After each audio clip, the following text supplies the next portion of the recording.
buenos días a toda la audiencia. Es un gusto estar hoy en este programa. Sí, efectivamente estamos recorriendo el país. Comenzamos hace un par de días por Mercedes y de ahí hemos estado en Río Negro, en Paysandú ayer, hoy en Salto, estaremos el domingo ya en Artigas, en Bella Unión, Gómez Oro, Brun, Artigas, recorriendo el país, las capitales y principales ciudades, para llevarles claramente nuestro mensaje, nuestros proyectos, para escuchar a la gente, los aportes de la gente, aclararle dudas sobre nuestros proyectos.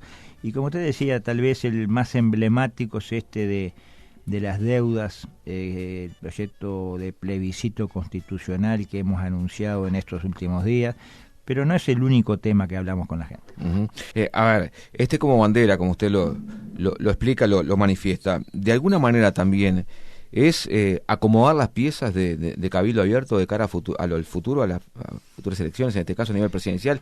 Es decir, también en los últimos meses hubo una serie de encuestas, lo que pasó con Cabildo Abierto, la relación que tiene con el gobierno, liderando ahora este nuevo proyecto. ¿Es de alguna forma rearmarse Cabildo Abierto de cara a futuro?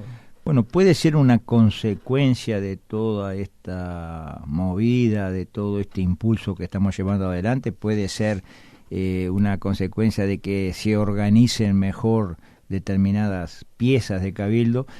Uno cuando dice acomodo de piezas piensa que hubo un desacomodo, no lo hubo, por lo menos no lo hubo en la medida en la cual algunos comunicadores pretenden imponer en la opinión pública, como que ha habido fugas de dirigentes de Cabildo hacia otros sectores. Yo veía el otro día la lista de esos dirigentes que se titulaba en forma realmente resaltante, miraba la lista, bueno, eran 4 personas que hace 3 años que no están en Cabildo y que nunca fueron dirigentes. Es decir, cuando alguien se va de Cabildo parece que es un dirigente que se va de Cabildo. Ha habido algún caso en el pasado, mucho antes de estos últimos problemas, que ya habían dado el paso al costado en Cabildo, pero dirigentes de Cabildo en general no se van. La gente está al firme y yo diría que hay incorporaciones a Cabildo de otras tiendas, yo diría que semanalmente. Hace poco tiempo recibimos una agrupación entera del Partido Nacional en Montevideo que está trabajando intensamente en Cabildo, recibimos gente de otras tiendas que se van sumando porque perciben que Cabildo es un tercer proyecto en el escenario político nacional. No es el Frente Amplio, pero tampoco es el proyecto de Blancos y Colorados. Una y otra vez ha presentado sus proyectos que han generado polémica en los propios socios de la coalición, como el proyecto, lo que se llamó la ley forestal, o cuando hablamos de la ideología de género, o cuando hablamos de la política de drogas, o cuando hablamos de la política económica, donde insistimos que hay que priorizar el trabajo nacional por sobre las grandes empresas extranjeras que piden el oro y el moro. Se le da todo, pero al trabajo nacional, al cuentapropista, al que la pelea dentro del país, se le cae con todo el peso del Estado. Bueno, esas visiones diferentes hablan claramente de un proyecto diferente, y de las deudas claramente deja a Cabildo casi que aislado, porque en definitiva dentro de la propia coalición y desde la oposición lo único que ha habido hasta ahora es rechazo. Entonces Cabildo Abierto está en un proceso de crecimiento, aunque a algunos les cueste reconocerlo, va a seguir creciendo porque es esa opción que tanta gente está reclamando para expresar sus sentimientos en materia política.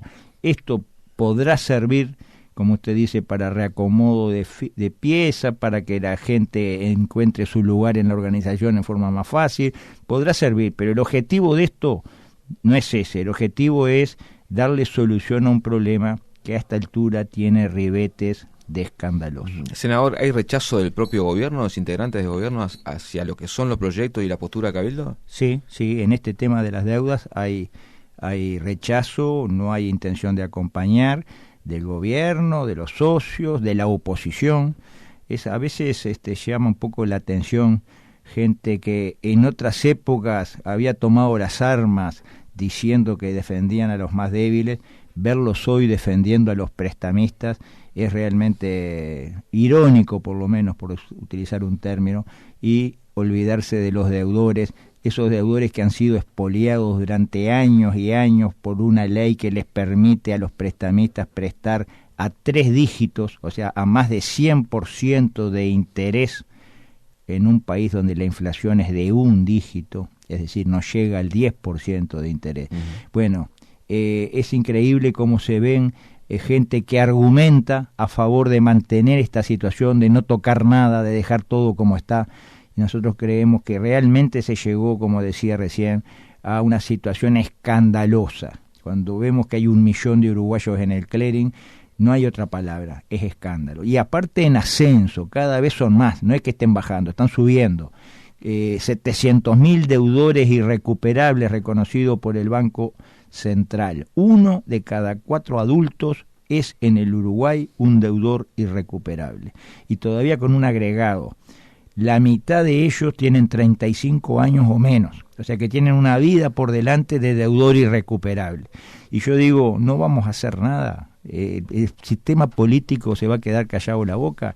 Bueno, aunque estemos solos hoy, pensamos que no vamos a quedar, solo que se van a sumar gente o de otros partidos o de organizaciones sociales, se van a ir sumando a medida que la campaña avance, pero aunque quedáramos solos, esta lucha vale la pena porque en definitiva es para poner las cosas en orden. Ahora, senador, en su momento el empresario quien, le prestó el dinero a la persona para salir de una situación, cualquiera sea, una deuda, la casa, el automóvil, lo que sea en definitiva, tampoco va a querer perderlo en aquel momento en confianza y basado en documentaciones. En este caso le prestó a la persona. Mire, en la vida, como en la política, como en todos los órdenes, manda la realidad. Si la realidad para ese empresario es que hoy hay 700.000 deudores que no van a pagar, porque son deudores irrecuperables, es la realidad. Él podrá haber prestado en las condiciones que quiera, pero hoy la realidad es que no le van a pagar. Ya tiene expectativa de cobro 0. Nosotros lo que estamos proponiendo es una reestructura. En ningún momento hablamos de perdona tutti, de perdonar deuda. Reestructura, como tantas veces usted... O sea que pagar hay que pagar. Pagar hay que pagar. Tantas veces usted habrá visto cuando asume una intendencia y hay deudores de la patente de hace mucho tiempo y la intendencia hace una especie de reestructura, le saca moras, multas, intereses, le baja notoriamente lo que tiene que pagar, le da facilidades de pago y la persona vuelve a pagar y vuelve al circuito. Esto, salvando las diferencias, es exactamente lo mismo, es darle una segunda oportunidad al que hoy se sabe que no va a pagar. Entonces ese prestamista que prestó bajo ciertas condiciones, hoy sabe que no va a cobrar. Si se reestructura la deuda, algo va a cobrar lo que nosotros establecemos en nuestro proyecto, el concepto de deuda justa. Es decir, establecemos en la propuesta, en la papeleta que le vamos a llevar a la firma a la gente, la reestructura obligada de la ley de la deuda, basándose en el siguiente criterio: se toma el préstamo inicial en unidades indexadas, se le agrega el 4% anual hasta el momento de la reestructura, a eso se le resta lo que ya pagó el deudor y ahí queda lo que es la deuda justa, y sobre esa base se obliga a reestructurar la deuda. Entonces la persona va a tener la oportunidad de entrar en el circuito financiero nuevamente. Nosotros tenemos ejemplos documentados de gente a la que le prestaron 30.000 pesos y 7 años después le quieren cobrar 1.300.000 y pico de pesos.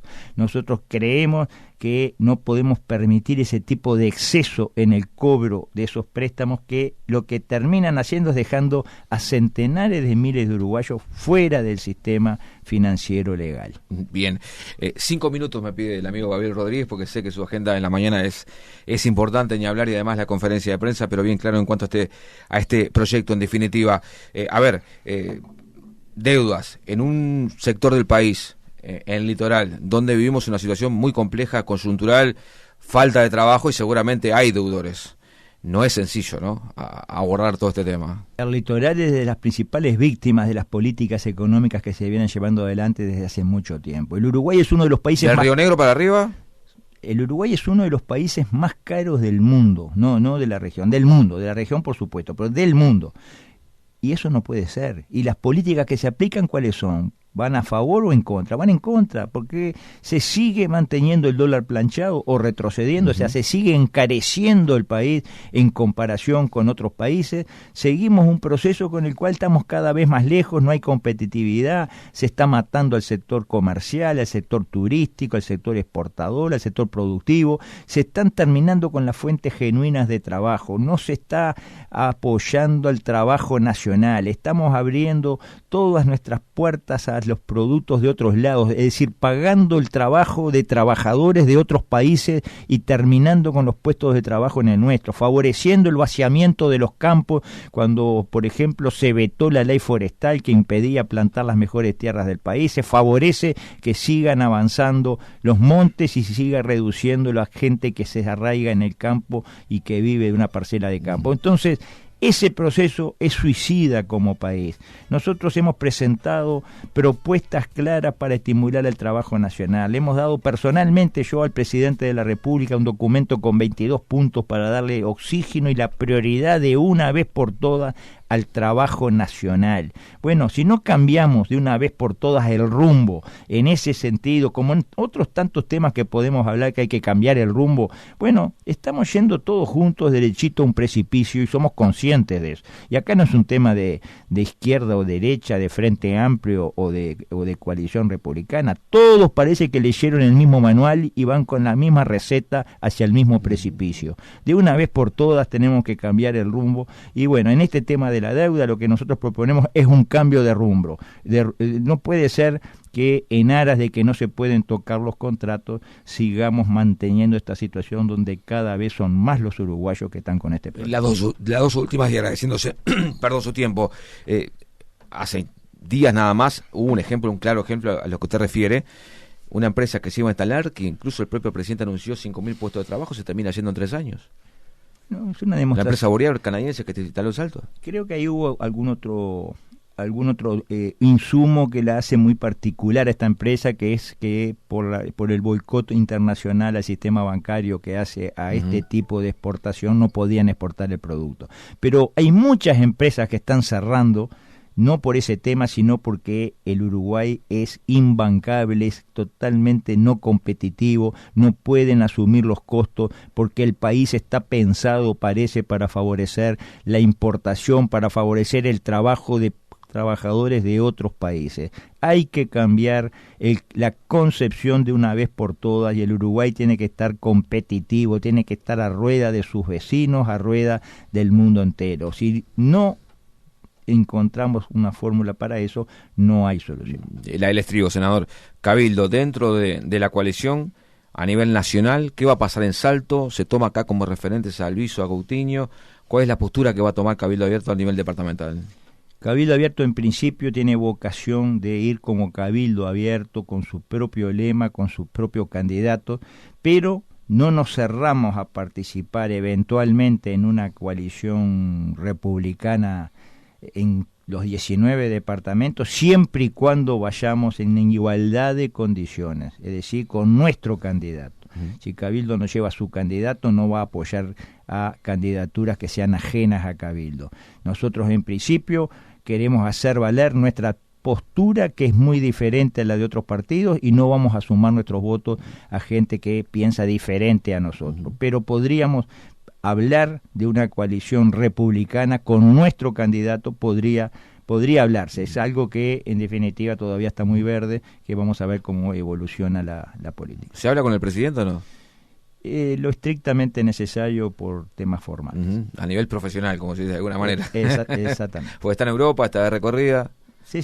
¿Ha cursado algún llamado, algún planteo, no? Sí, no, cuando hay algún tema que lo amerita, a veces es un WhatsApp, a veces es un par de palabras, pero lo estrictamente necesario. Senador, ha sido un placer recibirlo, gracias por estos minutos, que disfrute de su estadía aquí por Salto, seguramente no va a ser la última vez que va a andar por acá, y seguramente arreglando algunos cabos sueltos que andan ahí en la vuelta, seguramente como ocurre en cada sector y en este caso en Cabildo Abierto. Un placer. Bueno, muchas gracias por la invitación, un saludo grande a toda la audiencia.